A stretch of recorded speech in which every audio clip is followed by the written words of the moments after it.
Rana private jet Mumbai ತಲುಪಿದ ಮೇಲೆ ಅವನ ಜೆಟ್ನಿಂದ ಹೊರಗೆ ಬಂದು ತನ್ನ ಗಾಡಿ ಕಡೆ ನಡೆದಿದ್ದ. ಅಷ್ಟರಲ್ಲಿ ವಾರಿಸ್ ಅವನ ಎದುರುಗಡೆ ಬಂದು ನಿಂತು ಅವನ ಮುಖ ನೋಡ್ತಾ ಅಂದ, ಬಾಸ್, ಆ ಹುಡುಗಿಗೆ ಏನು ಮಾಡಬೇಕು ಅಂತ ನೀವು ನನಗೆ ಹೇಳಲೇ ಇಲ್ವಲ್ಲ. ಡಾಕ್ಟರ್ ಅವಳಿಗೆ ಟ್ರೀಟ್ಮೆಂಟ್ ಏನೋ ಮಾಡಿದ್ದಾರೆ, ಆದರೆ ಇನ್ನೂ ಪ್ರಜ್ಞೆ ಬಂದಿಲ್ಲ. ಅವಳನ್ನ ಎಲ್ಲಿ ಕರ್ಕೊಂಡು ಹೋಗಬೇಕು? ಅವನ ಮಾತು ಮುಗಿಯೋ ಮುನ್ನವೇ ಅವನು ಸಡನ್ನಾಗಿ ಸೈಲೆಂಟ್ ಆಗಿಬಿಟ್ಟು ರಾಣಾ ಕಡೆ ನೋಡೋಕೆ ಶುರು ಮಾಡ್ದ. ಯಾಕಂದರೆ ರಾಣಾ ಆಗಲೇ ಸಿಗರೇಟ್ ದಮ್ ಎಳೀತಿದ್ದ. ಒಂದು ಗಟ್ಟಿ ದಮ್ ಹಿಡಿದು ಹೊಗೇನು ಮೇಲಕ್ಕೆ ಬಿಡ್ತಾ ರಾಣಾ ಅಂದ, ಒಂದು ಕೆಲಸ ಮಾಡು, ಅವಳನ್ನ ದ ಡಾರ್ಕ್ ವಿಲ್ಲಾ ಕರ್ಕೊಂಡು ಹೋಗು, ಆದರೆ ಫ್ರಂಟ್ ಗೇಟ್ನಿಂದ ಅಲ್ಲ, ಬ್ಯಾಕ್ ಗೇಟ್ನಿಂದ ಕರ್ಕೊಂಡು ಹೋಗು. ವಾರಿಸ್ ಆಶ್ಚರ್ಯದಿಂದ ಅವನ ಕಡೆ ಮುಖ ನೋಡ್ದ. ಅವಳನ್ನ ಡಾರ್ಕ್ ವಿಲ್ಲಾ ಕರ್ಕೊಂಡು ಹೋಗ್ಬೇಕಾದ್ರೆ ಬ್ಯಾಕ್ ಗೇಟ್ನಿಂದ ಯಾಕೆ, ಫ್ರಂಟ್ ಗೇಟ್ನಿಂದ ಯಾಕೆ ಹೋಗಬಾರ್ದು ಅನ್ನೋ ಡೌಟ್ ಅವನಿಗಿತ್ತಾದರೆ ಈ ಪ್ರಶ್ನೆ ಕೇಳೋಷ್ಟು ಧೈರ್ಯ ಅವನಿಗಿರಲಿಲ್ಲ. ರಾಣಾ ತಕ್ಷಣ ಗಾಡಿ ಒಳಗಡೆ ಬಂದು ಕೂತ. ಸ್ವಲ್ಪ ಹೊತ್ತಲ್ಲ ಅವನ ಗಾಡಿ ಅಲ್ಲಿಂದ ಹೊಟ್ಟು ಹೋಯಿತು. ಅವನು ಕೃತಿನ ತನ್ನ ಜೊತೆ ಕರ್ಕೊಂಡು ಹೋಗಲಿಲ್ಲ. ಕೃತಿ ಇನ್ನೊಂದು ಗಾಡಿಯಲ್ಲಿ ಡಾರ್ಕ್ ವಿಲ್ಲಾಗೆ ಹೋಗಬೇಕಿತ್ತು. ಇತ್ತ ವಾರಿಸ್ ವಾಪಸ್ ಜೆಟ್ ಒಳಗಡೆ ಬಂದಾಗ ಕೃತಿ ಕಡೆ ನೋಡ್ದ. ಕೃತಿ ಮುಖ ಸಿಕ್ಕಾಪಟ್ಟೆ ಸುಂದರವಾಗಿದೆ, ಆದರೆ ಮುಖದ ಮೇಲೆ ತುಂಬ ಗಾಯದ ಕಲೆಗಳಿದ್ವು. ಡಾಕ್ಟರ್ ಅವಳ ಗಾಯಗಳೆಲ್ಲ ಕ್ಲೀನ್ ಮಾಡಿದ್ರು. ಮೈ ಮೇಲೆಲ್ಲ ಇನ್ನೂ ಆ ಗೀರಿದ ಕಲೆಗಳು ಹಾಗೆ ಇದ್ವು. ಒಂದು ಸೆಕೆಂಡ್ ವಾರಿಸ್ ಕೂಡ ಕೃತಿನೇ ನೋಡ್ತಾ ನಿಂತುಬಿಟ್ಟ. ಆಮೇಲೆ ತಕ್ಷಣ ತಲೆ ಅಲ್ಲಾಡಿಸ್ಕೊಂಡು ಪ್ರಜ್ಞೆಗೆ ಬಂದ. ಅಂದ ತಕ್ಷಣ ಕೃತಿನ ತನ್ನ ಕೈಯಲ್ಲಿ ಎತ್ಕೊಂಡು ಹೊರಗಡೆ ಬಂದ. ಅವಳನ್ನ ಗಾಡಿ ಒಳಗಡೆ ಮಲಗಿಸಿ ತಾನು ಬ್ಯಾಕ್ ಸೀಟ್ನಲ್ಲಿ ಕೂತು ಅವಳ ತಲೆಯನ್ನು ತನ್ನ ಮಡಲಲ್ಲಿ ಇಟ್ಕೊಂಡ. ಯಾಕಂದರೆ ಅವಳ ತಲೆಗೆ ತುಂಬ ಏಟು ಬಿದ್ದಿತ್ತು. ಅವಳನ್ನ ಹಾಗೆ ಬಿಡೋಕೆ ಆಗ್ತಿರ್ಲಿಲ್ಲ. ಡ್ರೈವರ್ ಗಾಡಿ ಸ್ಟಾರ್ಟ್ ಮಾಡ್ದ. ಗಾಡಿ ಈಗ ಡಾರ್ಕ್ ವಿಲ್ಲಾ ಕಡೆ ಹೋಯಿತು. ಮತ್ತೊಂದೆಡೆ ವಿಲ್ಲಾದಲ್ಲಿ ರಾಣಾ ಗಾಡಿ ವಿಲ್ಲಾದ ಹೊರಗಡೆ ಇರೋ ಪಾರ್ಕಿಂಗ್ ಏರಿಯಾಗೆ ಬಂದು ನಿಂತ್ಕೊಂತು. ರಾಣಾ ತಕ್ಷಣ ಗಾಡಿಯಿಂದ ಹಿಡಿದು ಒಳಗಡೆ ಬಂದ. ಒಳಗಡೆ ಬರ್ತಿದ್ದಂತೆ ಅವನ ಕಣ್ಣುಗಳು ಎದುರುಗಡೆ ತೂಗಾಡ್ತಿದ್ದ ಜುನೂನ್ ಫೋಟೋ ಮೇಲೆ ಬಿತ್ತು. ಅದು ಪಕ್ಕಾ ಒಂದು ಪೇಂಟಿಂಗ್ ಥರ ಇತ್ತು ಮತ್ತು ಇಡೀ ಗೋಡೆಯನ್ನೇ ಆವರಿಸ್ಕೊಂಡಿತ್ತು. ಅದರಲ್ಲಿ ಜುನೂನ್ ತುಂಬ ಕ್ಯೂಟಾಗಿ ಸ್ಟೈಲಾಗಿ ಮಾಡ್ತಿದ್ಲು. ಆ ಪೋರ್ಟ್ರೇಟ್ ಬರೀ ಅವಳ ಮುಖವನ್ನಷ್ಟೇ ಕವರ್ ಮಾಡ್ತಿತ್ತು. ಆ ಪಿಕ್ಚರ್ ನೋಡ್ತಾ ರಾಣಾ ಮುಖದಲ್ಲಿ ಒಂದು ಸಣ್ಣ ನಗು ಬಂತು. ಜುನೂನ್ ಬೇರೆ ಯಾರೂ ಅಲ್ಲ, ರಾಣಾ ಅವರ ಮಮ್ಮಿ. ರಾಣಾಗೆ ತನ್ನ ಮಮ್ಮಿ ಅಂದರೆ ಸಿಕ್ಕಾಪಟ್ಟೆ ಪ್ರೀತಿ. ಇದೇ ಸಮಯದಲ್ಲಿ ನ್ಯೂಯಾರ್ಕ್ನಲ್ಲಿ ಜುನೂನ್ ಬೆಡ್ ಮೇಲೆ ಕೂತಿದ್ಲು. ಅವಳ ಫೋನಲ್ಲಿ ಏನೋ ನಡೀತಿತ್ತು. ಅಂದರೆ ಅದೊಂದು ಕ್ಯಾಮ್ರಾ ಥರ ಇತ್ತು. ಅದರಲ್ಲಿ ರಾಣಾ ಮನೆ ಒಳಗಡೆ ಬರ್ತಿರೋದು ಅವಳು ಕ್ಲಿಯರಾಗಿ ಕಾಣಿಸ್ತಿತ್ತು. ಅವನು ಮನೆಗೆ ಬಂದಿದ್ದು ನೋಡಿ ಜುನೂನ್ ಒಂದು ನಿಟ್ಟುಸಿರು ಬಿಟ್ಟು ಅಷ್ಟರಲ್ಲೇ ಬೆಡ್ ಮೇಲೆ ಆರಾಮವಾಗಿ ಮಲಗಿದ್ದ ರಾಣಾ ಡ್ಯಾಡ್ ಮಿಸ್ಟರ್ ರಹಮ್ ಕಣ್ಬಿಟ್ಟು ಜುನೂನ್ ಕಡೆ ನೋಡಿದ್ರು. ಅವ್ರು ಒಂಥರ ನಗ್ತಾ ಅಂದರು, ಈಗಲಾದ್ರೂ ಅವ್ನ ಮನೆಗೆ ತಲುಪಿದ್ನಲ್ಲ, ಇನ್ನು ಮುಂದೆ ಆದರೂ ಮಲಗೋ ಮಾರಾಯ್ತಿ, ಯಾಕೆ ನೀನು ನಿದ್ದೆ ಕೆಡಿಸ್ಕೊಂಡು ನನ್ನಿದ್ದೇನೋ ಹಾಳು ಮಾಡ್ತೀಯಾ? ಎಂಥ ತಾಯಿ ನೀನು, ಸ್ವಂತ ಮಗನ ಮೇಲೆ ಕಣ್ಣಿಡೋಕೆ ಕ್ಯಾಮ್ರಾ ಇಟ್ಟಿದೆಯಲ್ಲ. ಜುನೂನ್ ಮುಖ ಸೊಟ್ಟಿಗೆ ಮಾಡ್ತಾ ಅಂದ್ಲು, ನೋಡಿ ನೀವಂತೂ ನನ್ನ ಅವನ ಹತ್ರ ಹೋಗಿಬಿಡಲ್ಲ. ನನ್ನ ಇಲ್ಲಿ ನ್ಯೂಯಾರ್ಕ್ ತಂದು ಹಾಕ್ಬಿಟ್ಟಿದ್ದೀರಿ. ಅಲ್ಲಿ ನನ್ನ ರಾಣಾ ಒಬ್ಬನೇ ಇದ್ದಾನೆ. ಈಗ ಅವನ ಮೇಲೆ ನಾನು ಕಣ್ಣಿಟ್ಟಿರಲೇಬೇಕಲ್ವಾ? ನೀವು ಒಂದು ನಿಮಿಷ ಇರಿ, ನಾನು ಅಲ್ಲಿರೋ ಕೆಲಸದವಳಿಗೆ ಫೋನ್ ಮಾಡ್ತೀನಿ. ಅವಳು ಅವನಿಗೆ ಡಿನ್ನರ್ ತೊಗೊಂಡು ಹೋಗ್ತಾಳೆ. ಹೀಗೆ ಹೇಳ್ತಾ ಅವಳ ಪಕ್ಕದಲ್ಲಿದ್ದ ಇನ್ನೊಂದು ಫೋನ್ ತೊಗೊಂಡು ಇಂಡಿಯಾಕ್ಕೆ ಕಾಲ್ ಮಾಡಿದ್ಲು. ಇಂಡಿಯಾದಲ್ಲೇ ಆ ಕೆಲಸದವಳು ಜುನೂನ್ ಫೋನ್ಗೆ ಕಾಯ್ತಿದ್ಲು. ಫೋನ್ನಲ್ಲಿ ಅವಳ ಹೆಸರು ಬಂದ ತಕ್ಷಣ ಅವಳು ಬೇಗನೆ ಫೋನ್ ರಿಸೀವ್ ಮಾಡಿದ್ಲು. ಆ ಕಡೆಯಿಂದ ಜುನೂನ್ ಧ್ವನಿ ಕೇಳಿಸಿ, ಬೇಗನೆ ರಾಣಾ ಊಟ ತೊಗೊಂಡು ಹೋಗು, ಹಾಗೆ ಅವನಿಗೆ ಇಷ್ಟ ಇರೋ ಅಡುಗೆನ ತೊಗೊಂಡು ಹೋಗಬೇಕು. ಸುಮ್ಮನೆ ಏನೋ ಒಂದು ಕೊಡಬೇಡ. ಅವ್ನು ಊಟ ಮುಗಿಸೋವರೆಗೂ ನೀನು ಅವನ ರೂಮ್ ಆಚೆನೇ ಅಡ್ಡಾಡ್ತಿರ್ಬೇಕು. ಒಂದು ವೇಳೆ ಅವ್ನು ಊಟ ಮಾಡ್ತಿಲ್ಲ ಅಂದರೆ ನಾಳೆ ಬೆಳಗ್ಗೆ ನೀನು ಬಟ್ಟೆ ಬರೆ ತೊಗೊಂಡು ಅಲ್ಲಿಂದ ಓಡೋಗ್ಬಿಡು, ಇಲ್ಲಾಂದರೆ ನಿನ್ನನ್ನು ಹಿಡಿದು ಚಚ್ಚಿಬಿಡ್ತೀನಿ. ಅವಳ ದಬಾರ್ಸಣೆ ಕೇಳಿ ಆ ಕೆಲಸದವಳು ಹೆದರಿಕೆಯಿಂದ ನಡಗೆ ಹೋದ್ಲು. ಇತ್ತ ಆರ್ವಿಗೆ ಜೋರಾಗಿ ನಗು ಬಂತು. ಜುನೂನ್ ರಾಣಾ ಮಮ್ಮಿ ಆಗಿದ್ರು ನೋಡೋಕೆ ಅವಳು ದೊಡ್ಡ ತಂಗಿ ಥರ ಕಾಣ್ತಿದ್ಲು. ಯಾವ ಆ್ಯಂಗಲ್ನಿಂದಲೂ ಅವಳು ಮಮ್ಮಿ ಥರ ಕಾಣ್ತಾನೇ ಇರಲಿಲ್ಲ. ಆ ಕೆಲಸದವಳು ಬೇಗನೆ ಅಂದ್ಲು, ಸರಿ ಸರಿ, ನಾನು ಈಗಲೇ ಹೋಗ್ತೀನಿ ಇಷ್ಟು ಹೇಳಿ ಫೋನ್ ಕಟ್ ಮಾಡಿ ಕಿಚನ್ ಒಳಗಡೆ ಓಡಿದ್ಲವಳು. ಈಗ ಅವಳಿಗೆ ಮುಂದೆ ಹೋದರೆ ಹಗ್ಗ, ಹಿಂದೆ ಬಿದ್ದರೆ ಕತ್ತರಿ ಅನ್ನೋ ಥರ ಆಗಿತ್ತು. ಊಟ ತೊಗೊಂಡು ಹೋದರೆ ರಾಣಾ ಹೊಡಿತಾನೆ, ತೊಗೊಂಡು ಹೋಗದಿದ್ರೆ ಜುನೂನ್ ಸುಮ್ಮನೆ ಬಿಡಲ್ಲ. ಹೇಗೋ ಕಷ್ಟಪಟ್ಟು ರಾಣಾಗೆ ಬೇಕಾದ ಊಟನೆಲ್ಲ ಪ್ಲೇಟ್ನಲ್ಲಿ ಜೋಡಿಸ್ಕೊಂಡು ಆ ತಟ್ಟೆನ ಕೈಯಲ್ಲಿ ಹಿಡಿದು ರಾಣಾ ರೂಮ್ ಕಡೆ ನಡೆದ್ಲು. ರೂಮ್ ಬಾಗಿಲನ್ನ ಲೈಟಾಗಿ ನಾಕ್ ಮಾಡಿದ್ಲು. ಒಳಗಡೆಯಿಂದ ಧ್ವನಿ ಬಂತು, ಕಮಿನ್. ಆ ಕೆಲಸದವಳು ಹೆದರ್ತಾ ಒಳಗಡೆ ಬಂದ್ಲು. ಅವಳ ಕೈಯೆಲ್ಲ ನಡುಕ್ತು. ರಾಣಾ ಈ ಸಮಯದಲ್ಲಿ ತನ್ನ ಶರ್ಟ್ ಬಿಚ್ಚಿ ಬರೀ ಪ್ಯಾಂಟಲ್ಲಿ ನಿಂತಿದ್ದ. ಅವನನ್ನು ನೋಡಿದ ತಕ್ಷಣ ಕೆಲಸದವಳ ಕೈ ಇನ್ನಷ್ಟು ಜೋರಾಗಿ ನಡ್ಗೋಕೆ ಶುರುವಾಗ್ಬಿಡ್ತು. ರಾಣಾ ಅವಳನ್ನ ನೋಡ್ತಾ ಲೈಟಾಗಿ ನಕ್ಕೊಂದ, ನನ್ನನ್ನು ನೋಡಿ ಯಾಕಿಷ್ಟೊಂದು ಹೆದರ್ಕೋತೀಯ ನೀನು? ಆ ಕೆಲಸದವಳು ಸುತ್ತಲೂ ನೋಡಿ ಆಶ್ಚರ್ಯದಿಂದ ಅಂದ್ಲು, ನೀವು ಈ ಪ್ರಶ್ನೆನ ನನ್ನನ್ನೇ ಕೇಳ್ತಿದ್ದೀರಾ? ರಾಣಾ ಕಾಲು ಎಳೆಯುತ್ತಾ ಅಂದ, ಇಲ್ಲ, ನೀನು ಪಕ್ಕದಲ್ಲಿ ನಿಂತಿದ್ದಾಳಲ್ಲ ಆ ದೆವ್ವ, ಅವಳನ್ನ ಕೇಳ್ತಿದ್ದೀನಿ. ಅವಳ ಕಣ್ಣುಗಳಂತೂ ದೊಡ್ಡದಾದವು. ಅವಳು ಶಾಕ್ ಆಗಂದ್ಲು, ಏನು, ನನ್ನ ಪಕ್ಕದಲ್ಲಿ ದೆವ್ವ ನಿಂತಿದ್ಯಾ? ರಾಣಾ ಬೇಗನೆ ಅಂದ, ನಿನಗೆ ಕಾಣಿಸ್ತಿಲ್ವಾ? ನೋಡು, ನಿನ್ನ ಲೆಫ್ಟ್ ಸೈಡ್ನಲ್ಲಿ ಹೆಂಗೆ ಕಣ್ಣು ಬಿಟ್ಟು ನಿನ್ನನ್ನೇ ನೋಡ್ತಿದೆ. ಅವನು ಹಾಗೆ ಹೇಳ್ತಿದ್ದಂತೆ ಆ ಕೆಲಸದವಳು ಕೈಯಲ್ಲಿದ್ದು ಊಟದ ತಟ್ಟೆನೇ ಅಲ್ಲಿಗೆ ಕೆಳಗೆ ಬಿಸಾಕಿ ಓಡ್ತಾ ಅಂದ್ಲು, ಈಗ ನೀವಿಬ್ಬರು ಸೇರಿ ನನ್ನನ್ನು ಎಷ್ಟಾದರೂ ಹೊಡೀರಿ, ಆದರೆ ನಾನು ಇಲ್ಲಿರಲ್ಲ, ಓಡ್ತೀನಿ ಅಂತ ಹೇಳ್ತಾ ಅಲ್ಲಿಂದ ಜಾಗ ಖಾಲಿ ಮಾಡಿದ್ಲು. ಅವಳು ಹಂಗೆ ಓಡೋದು ನೋಡಿ ರಾಣಾ ಮುಖದಲ್ಲಿ ಒಂದು ವಿಚಿತ್ರವಾದ ನಗು ಬಂತು. ಅವನೀಗ ಬೆಡ್ ಹತ್ರ ಬಂದು ಬೆಡ್ ರೆಸ್ಟಿಗೆ ಬೆನ್ನು ಒರಗಿಸಿ ಕೂತು ತನ್ನ ಫೋನ್ ಕೈಗೆ ತಗೊಂಡ. ಅವನ ಕಣ್ಣುಗಳು ಫೋನ್ ಮೇಲಿದ್ವು. ಯಾರದೋ ಕಾಲ್ ಬರುತ್ತೆ ಅಂತ ಅವನಿಗೆ ಮೊದಲೇ ಗೊತ್ತಿತ್ತು. ಇನ್ನು 3-4 ಸೆಕೆಂಡ್ ಆಗಿರಬೇಕು, ಜುನೂನ್ ಕಾಲ್ ಬಂತು. ಅವ್ನು ಲೈಟಾಗಿ ನಗ್ತಾ ಫೋನ್ ರಿಸೀವ್ ಮಾಡ್ದ. ಆ ಕಡೆಯಿಂದ ಅವಳಂದ್ಲು, ನೀನು ಇನ್ನೊಂದು ಸಲ ಕೆಲಸದವಳನ್ನ ಓಡಿಸ್ಬಿಟ್ಟೆ ಅಲ್ವಾ? ರಾಣ ಸ್ವಲ್ಪ ನಕ್ಕಂದ, ಹೌದು ಓಡಿಸ್ದೆ, ಆದರೆ ನಿಮಗೆ ಗೊತ್ತು ಅಂದರೆ ಅವಳು ಹೋಗಿ 2 ನಿಮಿಷ ಕೂಡ ಆಗಿಲ್ಲ, ಅಷ್ಟರಲ್ಲಿ ನ್ಯೂಸ್ ನಿಮಗೆ ತಲುಪಿಬಿಡ್ತಾ? ಏನಾದರೂ ನಾನು ಹಿಂದೆ ಯಾರಾದರೂ ಬಿಟ್ಟಿದ್ದೀರಾ? ಇಲ್ಲಾಂದರೆ ಎಲ್ಲಾದರೂ ಕ್ಯಾಮ್ರಾ ಇಟ್ಟಿದ್ದೀರಾ? ಅವ್ನ ಮಾತು ಕೇಳಿ ನನಗೆ ಶಾಕ್ ಆಯಿತು. ಅವಳು ತಕ್ಷಣ ತಡಬಡಾಯಿಸ್ದ ಅಂದ್ಲು, ಏನು ಮಾತಾಡ್ತಿದ್ಯಾ ನೀನು? ನಾನು ಯಾಕೆ ನನ್ನ ಸ್ವಂತ ಮಗನ ಮೇಲೆ ಕಣ್ಣಿಡೋ ಕ್ಯಾಮ್ರಾ ಇಡಲಿ? ನಾನು ಯಾವುದೇ ಕ್ಯಾಮ್ರಾ ಇಟ್ಟಿಲ್ಲಪ್ಪ. ಆದರೂ ನಾನು ಫೋಟೋ ಹಿಂದೆ ಅಂತೂ ಖಂಡಿತ ಇಟ್ಟಿಲ್ಲ. ರಾಣ ಮುಖದ ಮೇಲಿನ ನಗು ಇನ್ನಷ್ಟು ಜಾಸ್ತಿ ಆಗಿಬಿಡ್ತು. ಅಂದ ತಕ್ಷಣ ಅಂದ, ನಾನು ಊಟ ಮಾಡಬೇಕಂತ ತಾನೇ ನಿಮ್ಮ ಆಸೆ? ಹಾಗಾದರೆ ನಾನು ನಿಮಗೊಂದು ವಿಷಯ ಹೇಳ್ತೀನಿ ಕೇಳಿ. ನಾನು ಆಗಲೇ ಊಟ ಮಾಡಿದ್ದೀನಿ. ಇವತ್ತು ನಾನು ಒಂದು ಪಾರ್ಟಿಗೆ ಹೋಗಿದ್ದೆ. ಅಲ್ಲಿ ನನಗೊಬ್ಳು ಹುಡುಗಿ ಸಿಕ್ಕಿದ್ಲು. ಅವಳು ತನ್ನ ಕೈಯಾರೆ ನನಗೆ ಊಟ ಮಾಡಿಸಿದ್ಲು. ಜುನೂನ್ ತಕ್ಷಣ ಖುಷಿ ಪಡ್ತಾ ಅಂದ್ಲು, ನಿಜಾನಾ? ನೀನು ಯಾರೋ ಹುಡುಗಿನ ಮೀಟ್ ಮಾಡಿದ್ಯಾ? ಅವಳ ಕೈಯಿಂದ ಊಟ ಮಾಡಿದ್ಯಾ? ಸೂಪರ್. ಅಂದ ಹಾಗೆ ಹೆಂಗಿದ್ಲಾ ಹುಡುಗಿ? ನೋಡೋಕೆ ಚೆನ್ನಾಗಿದ್ಲಾ? ಸಂಸ್ಕಾರವಂತಲಾ? ಬುದ್ಧಿವಂತಲಾ? ಹೌದು, ಬುದ್ಧಿವಂತಲೇ ಇರಬೇಕಿಲ್ಲ ಅಂದರೆ ನೀನು ಊಟ ಮಾಡ್ಸೋಕ್ಕಾಗ್ತಿತ್ತಾ? ಸಿಕ್ಕಾಪಟ್ಟೆ ಸ್ಮಾರ್ಟ್ ಇರಬೇಕು ಅವಳು. ನನಗೆ ಅವಳ ನಂಬರ್ ಅಂತ ಅವಳ ಮಾತು ಮುಗಿಯೋ ಮುನ್ನವೇ ಆರ್ವಿ ಅವಳ ಕೈಯಿಂದ ಫೋನ್ ಕಸಿದ್ಕೊಂಡು ಕಟ್ ಮಾಡಿದ್ರು. ಸುನೂನ್ ಬೇಸರದಿಂದ ಅವ್ರನ್ನ ನೋಡ್ತಾ ಅಂದ್ಲು, ಏನ್ರಿ ಇದು? ಅವನೇನೋ ಒಂದು ಹುಡುಗಿ ಬಗ್ಗೆ ಹೇಳ್ತಾ ಇದ್ದ. ಆರ್ವಿ ಅವಳ ಮಾತು ಕೇಳಿ ನಗ್ತಾ ಅಂದರು, ನನ್ನ ಲೈಫ್ನಲ್ಲಿ ಅತ್ಯಂತ ಕಾಮಿಡಿ ವಿಷಯ ಏನು ಗೊತ್ತಾ? ಇಬ್ಬರು ಹುಚ್ಚರು ಒಬ್ರಿಗೊಬ್ಬರು ಹುಚ್ಚರನ್ನಾಗಿ ಮಾಡೋದನ್ನು ನಾನು ನೋಡ್ತಾ ಇರೋದು. ಅವನಿಗೆ ಗೊತ್ತು ನೀನು ಅವನ ಮೇಲೆ ಕಣ್ಣಿಟ್ಟಿದೀಯಾ ಅಂತ, ಆದರೂ ಅವ್ನು ನೀನು ಮುಂದೆ ಏನೂ ಗೊತ್ತಿಲ್ಲ ಥರ ನಾಟಕ ಮಾಡ್ತಾನೆ. ನೀನು ಅವನ ಮೇಲೆ ಕಣ್ಣಿಟ್ಟಿದೀಯಾ, ಆದರೆ ಅವನಿಗೆ ಗೊತ್ತು ನಿನ್ನ ಕಣ್ಣಿಗೆ ಅವನು ಸಿಗಲ್ಲ ಅಂತ. ಅವನು ನೀನು ಮುಂದೆ ನಿನಗೆ ಡೌಟ್ ಬರೋ ಥರ ಯಾವುದೇ ಕೆಲಸ ಮಾಡಲ್ಲ. ಆದರೂ ನೀನು ಅಕ್ಕಿ ಮೇಲೆ ಆಸೆ, ನೆಂಟರ ಮೇಲೆ ಪ್ರೀತಿ ಅನ್ನೋ ಥರ ಗಂಟೆಗಟ್ಟಲೆ ಆ ಕ್ಯಾಮ್ರಾ ಮುಂದೆ ಕೂತಿರ್ತಿ. ನಿನಗೇನು ಅನಿಸುತ್ತೆ? ಅವ್ನು ನೀನು ಮುಂದೆ ರಾತ್ರಿ 11 ಗಂಟೆ ಒಳಗೆ ಮನೆಗೆ ಬಂದುಬಿಟ್ರೆ 11 ಗಂಟೆ ಆದಮೇಲೆ ಅವ್ನು ಮನೆಯಿಂದ ಆಚೆ ಹೋಗಲ್ಲ ಅಂತಾನಾ? ಓ ಮೈ ಗಾಡ್, ನೀನು ಇಷ್ಟೊಂದು ಮುಗ್ಧಳಾಗಿರೋದಕ್ಕೆ ಸಾಧ್ಯನೇ ಇಲ್ಲ. ಅವ್ರ ಮಾತು ಕೇಳಿ ಜುನೂನ್ ಬೇಸರದಿಂದ ಅವನ್ನೇ ನೋಡ್ತಿದ್ಲು. ಅವಳು ತಕ್ಷಣ ಅಂದ್ಲು, ಅಂದರೆ ರಾಣನನ್ನ ಬಕ್ರ ಮಾಡ್ತಿದ್ದಾನಾ? ಆರ್ಯ ಅವಳು ಕೆನ್ನೆ ಮೇಲೆ ಕೈ ಇಟ್ಟಂದ್ರು, ಖಂಡಿತ ಇಲ್ಲ. ಅವ್ನು ನಿನ್ನನ್ನು ಸಿಕ್ಕಾಪಟ್ಟೆ ಪ್ರೀತಿಸ್ತಾನೆ. ಅದಕ್ಕೆ ನಿನಗೆ ಸ್ವಲ್ಪನೂ ಬೇಜಾರು ಮಾಡೋಕೆ ಇಷ್ಟ ಇಲ್ಲ ಅವನಿಗೆ. ಅದಕ್ಕೆ ನೀನು ಅವನ ಹೆಂಗೆ ನೋಡ್ಬೇಕು ಅನ್ಕೋತೀಯೋ ಅವನು ನಿನ್ನ ಮುಂದೆ ಹಾಗೆ ಇರ್ತಾನೆ. ಆದರೆ ರಿಯಾಲಿಟಿ ನಿನಗೂ ಗೊತ್ತು. ಯಾವ ಹುಡುಗ ನಿನ್ನ ಮುಂದೆ ಸುಮ್ಮನೆ ನಗ್ತಾನೋ? ಈ ಪ್ರಪಂಚ ಜನ ಇವತ್ತಿನವರೆಗೂ ಅವನ ಮುಖದಲ್ಲಿ ಒಂದು ಸಣ್ಣ ನಗು ಕೂಡ ನೋಡಿಲ್ಲ.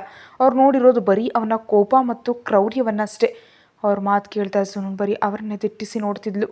ಮತ್ತೊಂದೆಡೆ ದ ಡಾರ್ಕ್ ವಿಲ್ಲಾದ ಬ್ಯಾಕ್ ಗೇಟಿಂದ ಒಬ್ಬ ವ್ಯಕ್ತಿ ಆಚೆ ಬಂದ. ಅವನು ಬ್ಲ್ಯಾಕ್ ಕಲರ್ ಹುಡಿ ಹಾಕ್ಕೊಂಡಿದ್ದ. ಅವನ ಕೈಯಲ್ಲೊಂದು ಗನ್ನಿತ್ತು. ಅದನ್ನು ಲೋಡ್ ಮಾಡ್ಕೊಂಡು ತನ್ನ ಸೊಂಟಕ್ಕೆ ಸಿಕ್ಕಾಕೊಂಡು ತಕ್ಷಣ ತನ್ನ ಗಾಡಿ ಹತ್ತಲಿಂದ ಹೋದ. ಆ ವ್ಯಕ್ತಿ ಬೇರೆ ಯಾರೂ ಅಲ್ಲ, ಸ್ವತಃ ರಾಣಾನೇ. ಅವನ ಗಾಡಿಯಲ್ಲಿಂದ ಹೋಗ್ತಿದ್ದಂತೆ ಇನ್ನೊಂದು ಗಾಡಿ ಒಳಗಡೆ ಬಂತು. ಆ ಗಾಡಿ ಬ್ಯಾಕ್ ಸೀಟ್ನಲ್ಲಿ ಕೃತಿ ಕೂತಿದ್ಲು. ವಾರಿಸ್ ಕೃತಿನ ತನ್ನ ಕೈಯಲ್ಲಿ ಎತ್ಕೊಂಡು ವಿಲ್ಲಾ ಒಳಗಡೆ ಕರ್ಕೊಂಡು ಬಂದ. ಇತ್ತ ರಾಣ ಮುಂಭಾಗವನ್ನೇ ನೋಡ್ತಾ ಡ್ರೈವ್ ಮಾಡ್ತಿದ್ದ. ಅವನು ತನ್ನ ಜೇಬಿನಿಂದ ಫೋನ್ ತೆಗೆದು ಅದರಲ್ಲಿ ಒಂದು ಲೊಕೇಶನ್ ಚೆಕ್ ಮಾಡ್ತಿದ್ದ. ಏನೋ ಯೋಚನೆ ಮಾಡ್ತಾ ಅವನ ಮುಖದಲ್ಲಿ ಒಂದು ಕ್ರೂರವಾದ ನಗು ಮೂಡ್ತು. ಒಂದು ಖಾಲಿ ಫ್ಯಾಕ್ಟರಿಯಲ್ಲಿ ಒಬ್ಬ ಆಳು ನಿಂತು ತನ್ನ ಎದುರುಗಡೆ ಕಿಂಗ್ ಸೈಜ್ ಚೇರ್ನಲ್ಲಿ ಕೂತಿದ್ದು ಒಬ್ಬ ವ್ಯಕ್ತಿಯನ್ನು ನೋಡ್ತಿದ್ದಾನೆ. ಆ ವ್ಯಕ್ತಿ ಹೆಸರು ಇವಾನ್. ಅವನು ರಷ್ಯಾದವನು. ಸ್ವಲ್ಪ ದಿನಗಳ ಹಿಂದೆ ಅಷ್ಟೇ ಅವನು ಇಂಡಿಯಾಗೆ ಬಂದಿರೋಕ್ಕೆ ಶುರು ಮಾಡಿದ್ದ. ಅವನು ರಾಣಾನ ಅತಿ ದೊಡ್ಡ ರೈವಲ್, ಅಂದರೆ ಶತ್ರು. ಅವನ ಎದುರು ನಿಂತಿದ್ದ ಆಳು ವಿಕ್ಕಿ ಇವನ್ ಕಡೆ ನೋಡ್ತಿದ್ದ. ನಾನು ನನ್ನ ಸ್ವಂತ ಕಿವಿಯಿಂದ ಕೇಳಿದ್ದೀನಿ ಬಾಸ್, ನೀವು ಯಾವ ವಜ್ರಗಳನ್ನ ಸಿಗಲಿ ಅಂತ ಕಾಯ್ತಿದ್ರು ಆ ಡೈಮಂಡ್ಸ್ ಡೇ ನಾಳೆ ಹೋಟೆಲ್ ತಾಜ್ನಲ್ಲಿ ನಡೀತಿದೆ. ರಾಣ ಆ ಡೈಮಂಡ್ಸನ್ನು ತೊಗೋತಿದ್ದಾನೆ. ವಿಲ್ಸನ್ ಅನ್ನೋ ಒಬ್ಬ ವ್ಯಕ್ತಿ ಹತ್ರ ಆ ಡೈಮಂಡ್ಸ್ ಇದೆ ಅಂತ ಕೇಳಿದ್ದೀನಿ. ಅವನು ರಷ್ಯಾದವನು, ನಿಮಗೆ ಅವ್ನು ಗೊತ್ತೇ ಇರಬೇಕಲ್ವಾ? ವಿಲ್ಸನ್ ಹೆಸರು ಕೇಳಿ ಇವಾನ್ ಯೋಚನೆ ಬಿದ್ದ. ಆಮೇಲೆ ಇವಾನ್ ನಗ್ತಾ ಅಂದ, ಅದಾಗಿ ನೀನು ತುಂಬ ಸೂಪರಾಗಿ ಕೆಲಸ ಮಾಡ್ತೀಯಾ. ಆ ತಂದೆ ಮಗ ಇಬ್ಬರಿಗೂ ಸಿಕ್ಕಾಪಟ್ಟೆ ಬುದ್ಧಿ ಇದೆ ಅಲ್ವಾ? ಆದರೆ ಅವ್ರ ನಂಬಿಕಸ್ಥ ಆಳನ್ನ ಕಾಸಿಗೆ ಬಿದ್ದಿದ್ದಾನೆ ಅನ್ನೋದು ಅವ್ರಿಗೆ ಗೊತ್ತೇ ಇಲ್ಲ. ಅವನವರ ಪ್ರತಿಯೊಂದು ವಿಷಯವನ್ನು ನನಗೆ ತಂದು ಕೊಡ್ತಿದ್ದಾನೆ. ವಿಕ್ಕಿ ನಗ್ತಾ ಅಂದ, ಖಂಡಿತ ಬಾಸ್, ಅವ್ರ ನಂಬಿಕಸ್ಥ ಆಳಾಗಿದ್ದು ನಿಜ. ಆದರೆ ಈಗ ನನ್ನ ಮೇಲೆ ನಿಮ್ಮ ಆಶೀರ್ವಾದ ಇದೆ ಅಲ್ವಾ? ಅದಕ್ಕೆ ನಾನು ನನ್ನ ಕಿವಿಯಲ್ಲಿ ಏನೇ ಕೇಳಿದ್ರು ಅದನ್ನು ನಿಮಗೆ ಬಂದು ಹೇಳ್ತೀನಿ. ಅವನಿನ್ನೂ ಮಾತಾಡತ್ಲೇ ಇದ್ದ. ಅಷ್ಟರಲ್ಲಿ ಸಡನ್ನಾಗಿ ಅವನ ಕುತ್ತಿಗೆಗೆ ಯಾರ್ದೋ ಕೈ ಬೆರಳು ತಗಲಿದ ಹಾಗಾಯಿತು. ನಿಧಾನವಾಗಿ ಯಾರೋ ಅವನ ಕುತ್ತಿಗೆನ ಗಟ್ಟಿಯಾಗಿ ಹಿಡಿದು ಅಮುಕಿದ್ರು. ಎದುರು ಕೂತಿದ್ದ ಇವಾನ್ ಒಮ್ಮೆಲೆ ಶಾಕ್ ಆದ. ವಿಕ್ಕಿ ಕುತ್ತಿಗೆನ ಹಿಡಿದು ಬೇರೆ ಯಾರೂ ಅಲ್ಲ, ಸ್ವತಃ ರಾಣಾನ ನೀಲಿ ಕಣ್ಣುಗಳು ಈ ಸಮಯದಲ್ಲಿ ಇವಾನ್ ಮೇಲಿದ್ವು. ಇವಾನ್ ತಕ್ಷಣ ತನ್ನ ಜಾಗದಿಂದ ಎದ್ದು ನಿಂತಂದ, ನೀನು ಇಲ್ಲಿಗೆ ಹೆಂಗೆ ಬಂದೆ? ರಾಣ ಅವನ್ನ ನೋಡಿ ನಗ್ತಾ ಅಂದ, ಚಿಂತೆ ಮಾಡಬೇಡ, ನಾನಿವತ್ತು ನಿನಗಾಗಿ ಬಂದಿಲ್ಲ. ನಿನ್ನ ಜೊತೆ ಇನ್ನೂ ತುಂಬ ಆಟ ಆಡೋದು ಬಾಕಿ ಇದೆ.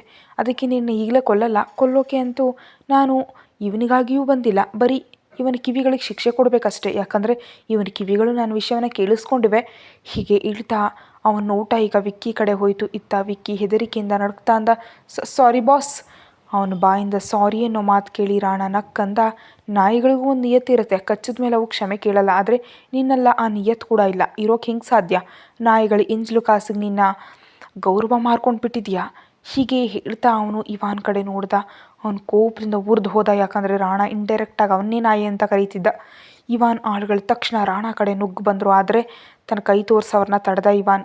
ರಾಣಾ ಯಾವುದೇ ಎಕ್ಸ್ಪ್ರೆಷನ್ಸ್ ಇಲ್ಲದೆ ಅಂದ, ಏನಾಯಿತು, ಯಾಕೆ ತಡೆದೆ? ಅವ್ರ ಮೈಗೆ ಏನಾದರೂ ತುರಿಕೆ ಬಂದಿದೆಯಾ? ಅವ್ರು ಬಯಸಿದ್ರೆ ನಾನು ಅದಕ್ಕೆ ಟ್ರೀಟ್ಮೆಂಟ್ ಮಾಡ್ತೀನಿ. ಇವಾನ್ ಏನು ಹೇಳಿಲ್ಲ, ಬರೀ ಕೋಪದಿಂದ ಅವನ್ನೇ ದಿಟ್ಟಿಸಿ ನೋಡ್ತಿದ್ದ. ಈಗ ರಾಣಾ ಅವನ್ನ ನೋಡಿ ಒಂಥರ ನಕ್ಕಂದ, ಏನೋ ವಿಷಯ ಕಚ್ಚೋದಾಗಿರಲಿ, ನೀನು ಹೆದರ್ತಾನೂ ಇಲ್ಲ ಅನಿಸುತ್ತೆ, ಬಾಯದಿಂದ ಏನಾದರೂ ಜನ್ಮ ಜಾಲಾಡ್ತಿದ್ಯಾ? ಸದ್ಯಕ್ಕಂತೂ ನಿನ್ನ ಜೊತೆ ಯಾವುದೇ ಅಂತ ಬೇಡ ನನಗೆ, ಇವನಿಗಾಗಿ ಇಲ್ಲಿಗೆ ಬಂದಿದ್ದೀನಿ, ಇವನ ಕತೆ ಮುಗಿಸ್ಬಿಡ್ತೀನಿ. ಇಷ್ಟು ಹೇಳಿ ಅವನು ಮತ್ತೆ ವಿಕ್ಕಿ ಕಡೆ ನೋಡ್ದ. ಕುತ್ತಿಗೆನ ಗಟ್ಟಿಯಾಗಿ ಹಿಡಿದು ಎದುರುಗಡೆ ಟೇಬಲ್ ಮೇಲೆ ಅವನ ತಾನೇ ಜೋರಾಗಿ ಜಜ್ಜಿಬಿಟ್ಟ. ವಿಕ್ಕಿ ನೋವಿನಿಂದ ಜೋರಾಗಿ ಕಿರ್ಚ್ಕೊಂಡ. ಸೊಂಟದಿಂದ ಗನ್ ತೆಗೆದ ಅವನ ಹಣೆಗೆಲ್ಲ ಬದಲಿಗೆ ಅವನ ಕಿವಿಗಿಟ್ಟ. ಯಾಕಂದರೆ ತಪ್ಪು ಮಾಡಿದ ಕಿವಿ ಅಂದಮೇಲೆ ಶಿಕ್ಷೆ ಬೇರೆ ಯಾವುದಕ್ಕೆ ಕೊಡೋಕ್ಕಾಗತ್ತೆ? ವಿಕ್ಕಿ ನೋವಿನಿಂದ ತಡ್ಕಾಡ್ತಿದ್ದ. ಯಾಕಂದರೆ ರಾಣಾ ಅವನ ಕುತ್ತಿಗೆನ ಹಿಡಿದಿದ್ದ ರೀತಿ ಅವನಿಗೆ ಉಸಿರಾಡೋಕ್ಕೂ ಆಗ್ತಿರ್ಲಿಲ್ಲ. ಮುಂದಿನ ತಕ್ಷಣವೇ ರಾಣಾ ಟ್ರಿಗರ್ ಮೇಲೆ ಬೆರಳಿಟ್ಟು ಪ್ರೆಸ್ ಮಾಡ್ದ. ಬುಲೆಟ್ ನೇರವಾಗಿ ವಿಕ್ಕಿ ಕಿವಿ ಒಳಗಡೆ ನುಗ್ತು. ಮರುಕ್ಷಣ ಅಲ್ಲಿ ರಕ್ತದ ಕಾರಂಜಿ ಚಿಮ್ತು. ವಿಕ್ಕಿ ಕಿವಿ ಭಾಗ ಪೂರ್ತಿ ಅಗರ್ದು ಹೋಗಿತ್ತು. ಮಾಂಸದ ಮುದ್ದೆ ಹೊರಗಡೆ ಬಂದು ತೂಗಾಡ್ತಿತ್ತು. ಅದನ್ನು ನೋಡ್ತಿದ್ದ ರಾಣಾ ಮುಖದಲ್ಲಿ ಪಕ್ಕ ಡೆವಿಲ್ ಥರ ಎಕ್ಸ್ಪ್ರೆಷನ್ಸ್ ಇತ್ತು. ಅವನು ವಿಕ್ಕಿ ಕುತ್ತಿಗೆಯಿಂದ ಕೈ ತೆಗೆದ ತಕ್ಷಣ ವಿಕ್ಕಿ ಹಿಂದಕ್ಕೆ ಬಿದ್ದ. ಟೇಬಲ್ ಮೇಲೆ ಆ ಬುಲೆಟ್ ಟಕ್ಕನ್ನು ಸೌಂಡ್ ಮಾಡಿಬಿತ್ತು. ಅದು ಅವನ ಕಿವಿಯನ್ನು ಸೀಳಿ ಆಚೆ ಬಂದಿತ್ತು. ರಾಣಾ ಮುಖದಲ್ಲಿದ್ದ ಡೆವಿಲ್ ಲುಕ್ ಇನ್ನಷ್ಟು ಕ್ರೂರವಾಗಿ ಕಾಣಿಸ್ತಿತ್ತು. ರಾಣಾ ಗಾಡಿ ವಿಲ್ಲಾದ ಬ್ಯಾಕ್ ಗೇಟ್ ಕಡೆಯಿಂದ ಒಳಗೆ ಬಂತು. ಅವನ ಗಾಡಿಯಿಂದ ಇಳಿದು ವಿಲ್ಲಾ ಒಳಗೆ ಬಂದ. ಅವ್ನು ಮೆಟ್ಟಲತ್ತು ಮೇಲಿರೋ ರೂಮ್ ಕಡೆ ಹೋಗ್ತಿದ್ದಾಗ ಸಡನ್ನಾಗಿ ಅವನ ನೋಟ ಎದುರುಗಡೆ ಹೋಯಿತು. ಅಲ್ಲಿ ಯಾರದ್ದೋ ಕಾಲುಗೆಜ್ಜೆಯ ಸೌಂಡ್ ಕೇಳಿಸ್ತು. ಆ ಸೌಂಡ್ ಕೇಳಿ ರಾಣಾ ಕಣ್ಣುಗಳು ದೊಡ್ಡದಾದವು. ಅವನು ತಕ್ಷಣ ಡೆವಿಲ್ ಥರ ಸದ್ದಿಲ್ಲದೆ ಮುದ್ದೆ ಬಂದ. ಅವನ ಮುಂದೆ ಹೋಗ್ತಿದ್ದಾಗೆ ಆ ಗೆಜ್ಜೆ ಸೌಂಡ್ ಇನ್ನೂ ಜಾಸ್ತಿ ಆಗ್ತಿತ್ತು. ಈ ಸಮಯದಲ್ಲಿ ರಾಣಾ ತಲೆಯಲ್ಲಿ ಕೃತಿ ನೆನಪು ಸ್ವಲ್ಪನೂ ಇರಲಿಲ್ಲ. ಯಾಕಂದರೆ ಅವಳಿನ್ನೂ ಪ್ರಜ್ಞೆ ತಪ್ಪು ಮಲಗಿದಾಳೆ ಅಂತ ಅವನು ಅಂದ್ಕೊಂಡಿದ್ದ. ಅವನು ಕೃತಿ ಇದ್ದ ರೂಮ್ ಹತ್ರ ಬಂದ. ಆ ಗೆಜ್ಜೆ ಸೌಂಡ್ ಕೂಡ ಅದೇ ರೂಮ್ನಿಂದ ಬರ್ತಿತ್ತು. ಅವನು ರೂಮ್ ಒಳಗಡೆ ಕಾಲು ಇಡ್ತಿದ್ದಂತೆ ಯಾರೋ ಒಬ್ಬರು ಜೋರಾಗಿ ಅವನ ತಲೆ ಕಬ್ಬಿಣದ ರಾಡ್ನಿಂದ ಹೊಡೆದ್ರು. ರಾಣಾ ಮುಖ ಕೋಪದಿಂದ ಕೆಂಪಾಯಿತು. ಒಂದು ಸಲ ಅವನ ತಲೆಗೆ ಏಟು ಬಿದ್ದ ತಕ್ಷಣ ಅವನು ಸ್ವಲ್ಪ ಹಿಂದಕ್ಕೆ ಸರದ. ಕೃತಿ ಇನ್ನೊಂದು ಸಲ ಅವನ ತಲೆಗೆ ಹೊಡಿಯೋಕೆ ರಾಡ್ ಎತ್ತಿದ ತಕ್ಷಣ ರಾಣಾ ಆ ರಾಡನ್ನು ಗಟ್ಟಿಯಾಗಿ ಹಿಡ್ಕೊಂಡು ಬಿಟ್ಟ. ಮುಂದಿನ ಕ್ಷಣವೇ ಕೃತಿ ಕೈಯನ್ನು ಜೋರಾಗಿ ತಿರ್ಚಿ ಅವಳನ್ನ ಗೋಡೆಗೆ ಅಮುಕ್ ನಿಲ್ಲಿಸ್ದ. ಕೃತಿ ಮುಖ ಗೋಡೆಗೆ ಅಂಟ್ಕೊಳ್ತು. ರಾಣಾ ಹಿಂದಿನಿಂದ ಅವಳ ಕೈಯನ್ನು ಗಟ್ಟಿಯಾಗಿ ಹಿಡಿದು ಅವಳು ಕುತ್ತಿಗೆ ಹತ್ತಿರ ಬಾಗ್ದ. ಕೃತಿ ನೋವಿನಿಂದ ನರಳು ಹೋದ್ಲು. ಅವಳ ಸ್ಥಿತಿ ಆಗಲೇ ಸಿಕ್ಕಾಪಟ್ಟೆ ಕೆಟ್ಟೋಗಿತ್ತು. ಅದರಲ್ಲೂ ರಾಣಾ ಅವಳನ್ನ ಹಿಡಿದಿದ್ದ ರೀತಿ ಅವಳಿಗೆ ಇನ್ನೂ ನೋವು ಜಾಸ್ತಿ ಮಾಡ್ತಿತ್ತು. ಸ್ವಲ್ಪ ಹೊತ್ತಿನಿಂದ ಅಷ್ಟೇ ಕೃತಿಗೆ ಪ್ರಜ್ಞೆ ಬಂತು. ಆದರೆ ಯಾರೋ ತನ್ನನ್ನು ಕಿಡ್ನ್ಯಾಪ್ ಮಾಡಿದ್ದಾರೆ ಅಂತ ಅವಳು ಅಂದ್ಕೊಂಡಿದ್ಲು. ಅವಳ ತಲೆಗೆ ಪಟ್ಟಿ ಕಟ್ಟಲಾಗಿತ್ತು. ಎದೆಗೆ ಬಿದ್ದಿದ್ದು ಬುಲೆಟ್ ಗಾಯ ಅಷ್ಟೊಂದು ಆಳವಾಗಿರಲಿಲ್ಲ. ಆದರೂ ಅಲ್ಲಿ ಸಿಕ್ಕಾಪಟ್ಟೆ ನೋವಾಗ್ತಿತ್ತು. ಆದರೆ ಅಂಕಿತ್ ಆಳುಗಳು ತನ್ನನ್ನು ಹಿಡಿದು ಇಲ್ಲಿ ಕೂರಿಸಿದ್ದಾರೆ ಅಂತ ಅಂದ್ಕೊಂಡು ಇಲ್ಲಿಂದ ಹೇಗಾದರೂ ಮಾಡಿ ಓಡಿ ಹೋಗ್ಬೇಕು ಅನ್ನೋದು ಅವಳ ಪ್ಲ್ಯಾನ್ ಆಗಿತ್ತು. ಅವಳು ಜೋರಾದ ಉಸಿರಾಟದ ಸೌಂಡ್ ಆ ರೂಮ್ ಪೂರ್ತಿ ಕೇಳಿಸ್ತು. ಆಗ ರಾಣಾ ಅವಳ ಮುಖದ ಹತ್ರ ಬಾಗಂದ. ಸ್ವತಃ ರಾಣಾ ಮೇಲೆ ಅಟ್ಯಾಕ್ ಮಾಡೋಕೆ ನಿನಗೆಷ್ಟು ಧೈರ್ಯ? ಏನು ಅಂದ್ಕೊಂಡು ಆ ರಾಡ್ನಿಂದ ನಂಗೆ ತಲೆ ಹೊಡೆದೆ ನೀನು? ಕೃತಿ ನೋವಿನಿಂದ ನರಳ್ತಾ ಅಂದ್ಲು. ಬಿಡು ನನ್ನ, ನಂಗೆ ನೋವಾಗ್ತಿದೆ. ಅವಳು ಹಾಗೆ ಹೇಳ್ತಿರುವಾಗ ಅವಳ ಧ್ವನಿ ಸಿಕ್ಕಾಪಟ್ಟೆ ನಡುಕ್ತಿತ್ತು ಮತ್ತು ಕಣ್ಣಿಂದ ನೀರು ಬರ್ತಿತ್ತು. ರಾಣಾ ಯಾವುದೇ ಎಕ್ಸ್ಪ್ರೆಷನ್ಸ್ ಇಲ್ಲದೆ ಗಂಭೀರವಾಗಂದ, ನಿನ್ನ ನೋವಿನ ಬಗ್ಗೆ ನೀನು ನನ್ನ ಮೇಲೆ ಕೈ ಮಾಡೋ ಮುಂಚೆ ಯೋಚನೆ ಮಾಡಬೇಕಿತ್ತು. ಈಗ ನೀನು ಮಾಡಿರೋ ಕೆಲಸಕ್ಕೆ ನಿನಗೆ ಶಿಕ್ಷೆ ಸಿಕ್ಕೇ ಸಿಗುತ್ತೆ. ಇಷ್ಟು ಹೇಳಿ ಅವನು ಕೃತಿ ಕೂದಲನ್ನ ತನ್ನ ಮುಷ್ಟಿಯಲ್ಲಿ ಗಟ್ಟಿಯಾಗಿ ಹಿಡಿದು ಒಂದೇ ಎಳೆತಗಳನ್ನ ತನ್ನ ಕಡೆ ತಿರುಗಿಸ್ದ. ರೂಮ್ ಪೂರ್ತಿ ಕತ್ತಲಿತ್ತು. ಆದರೆ ಎದುರುಗಡೆ ಕಿಟಕಿ ಓಪನ್ ಇತ್ತು. ಅಲ್ಲಿಂದಲೇ ಕೃತಿ ಓಡಿ ಹೋಗೋಕೆ ಪ್ಲ್ಯಾನ್ ಮಾಡ್ತಿದ್ಲು. ಆದರೆ ಹೊರಗಡೆ ಯಾರೋ ಬರ್ತಿರೋ ಸೌಂಡ್ ಕೇಳಿ ಅವಳು ಬಾಗಿಲ ಹತ್ರ ಬಂದು ಕಾಯ್ತಿದ್ಲು. ಯಾರಾದರೂ ಒಳಗಡೆ ಬಂದರೆ ಅವರು ಓಡೋದು ಆಮೇಲೆ ಓಡಿ ಹೋಗ್ಬೇಕು ಅನ್ನೋದು ಅವಳ ಯೋಚನೆ ಆಗಿತ್ತು. ಚಂದ್ರನ ಬೆಳಕು ಕೃತಿ ಮತ್ತು ರಾಣಾ ಇಬ್ಬರ ಮುಖದ ಮೇಲೆ ಬೀಳ್ತಿತ್ತು. ಇಬ್ಬರ ಬಿಸಿ ಉಸಿರು ಒಬ್ಬರಿಗೊಬ್ಬರು ತಾಕ್ತಿತ್ತು. ರಾಣಾ ಇನ್ನು ಕೃತಿ ಕೂದಲನ್ನ ಗಟ್ಟಿಯಾಗಿ ಹಿಡಿದಿದ್ದ. ಅಷ್ಟರಲ್ಲಿ ಅವನ ಕಣ್ಣು ಕೃತಿ ತಲೆ ಮೇಲೆ ಬಿತ್ತು. ಅಲ್ಲಿಂದ ಮತ್ತೆ ರಕ್ತ ಸುರಿಯೋಕೆ ಶುರುವಾಗಿತ್ತು. ಡಾಕ್ಟರ್ ಕಟ್ಟಿದ ಪಟ್ಟಿ ಹಾಗೇ ಇತ್ತು. ಆದರೆ ರಾಣಾ ಕೃತಿನ ಗೋಡೆಗೆ ಅಮುಕಿದಾಗ ಅವಳ ತಲೆಗೆ ಮತ್ತೆ ಏಟು ಬಿದ್ದು ರಕ್ತ ಬರ್ತಿತ್ತು. ರಾಣಾ ಕೃತಿ ಮುಖವನ್ನು ಸೂಕ್ಷ್ಮವಾಗಿ ನೋಡಿ ಹಲ್ಲು ಕಚ್ತಾ ಅಂದ, ಸ್ವಂತವಾಗಿ ಉಸಿರಾಡೋಕ್ಕೂ ಯೋಗ್ಯತೆ ಇಲ್ದಿರುವಾಗ ಬೇರೆಯವ್ರ ಮೇಲೆ ಕೈ ಮಾಡೋಕೆ ಬರಬಾರ್ದು. ಕೃತಿ ಕಣ್ಣಿಂದ ನೀರು ಧಾರಾಕಾರವಾಗಿರಿತು. ರಾಣಾ ಒಂದೇ ಜರಕ್ನ ಅವಳನ್ನ ಬಿಟ್ಟು ತಕ್ಷಣ ರೂಮ್ ಲೈಟ್ ಆನ್ ಮಾಡ್ದ. ಲೈಟ್ ಆನ್ ಆಗ್ತಿದ್ದಂತೆ ಕೃತಿ ತಕ್ಷಣ ತನ್ನ ಕೈಯನ್ನು ಮುಖಕ್ಕೆ ಅಡ್ಡ ಇಟ್ಕೊಂಡು ಮುಖ ತಿರುಗಿಸಿದ್ಲು. ಆ ಲೈಟ್ ಸಿಕ್ಕಾಪಟ್ಟೆ ಪ್ರಕಾಶಮಾನವಾಗಿದ್ದರಿಂದ ಅವಳ ಕಣ್ಣಿಗೆ ಚುಚ್ಚಿದಾಗಾಯಿತು. ಅವಳ ಉಸಿರಾಟ ಸಿಕ್ಕಾಪಟ್ಟೆ ಜೋರಾಗಿತ್ತು. ಎದೆಯೊಳಗಿನ ನೋವು ಮೇಲಕ್ಕೆ ಬರ್ತಿತ್ತು.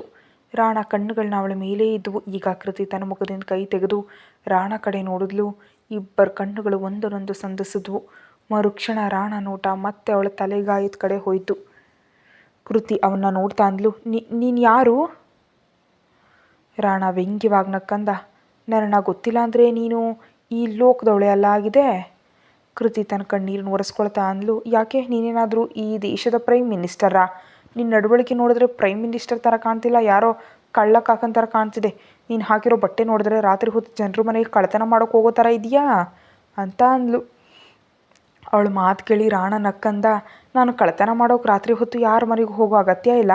ರಾಣಾಗಿ ಎಷ್ಟೋ ಪವರ್ ಇದೆ ಅಂದರೆ ಎದುರಿಗಿರೋರು ಕಣ್ಣು ಬಿಟ್ಟು ನೋಡ್ತಾ ಇದ್ರು ಅವನಿಗೆ ಅತ್ಯಂತ ಪ್ರೀತಿಯಾದ ಮತ್ತು ಅಮೂಲ್ಯವಾದ ವಸ್ತುವನ್ನು ಒಂದು ಸೆಕೆಂಡ್ನಲ್ಲಿ ಕದಿಯೋ ತಾಕತ್ತು ನನಗಿದೆ. ಕೃತಿ ವ್ಯಂಗ್ಯವಾಗಂದು, ಅಂದರೆ ನೀನು ಪಕ್ಕಾ ಕಳ್ಳ ಅಂತಾಯಿತು. ರಾಣ ಮುಖದಲ್ಲಿ ಯಾವುದೇ ಎಕ್ಸ್ಪ್ರೆಷನ್ಸ್ ಇರಲಿಲ್ಲ.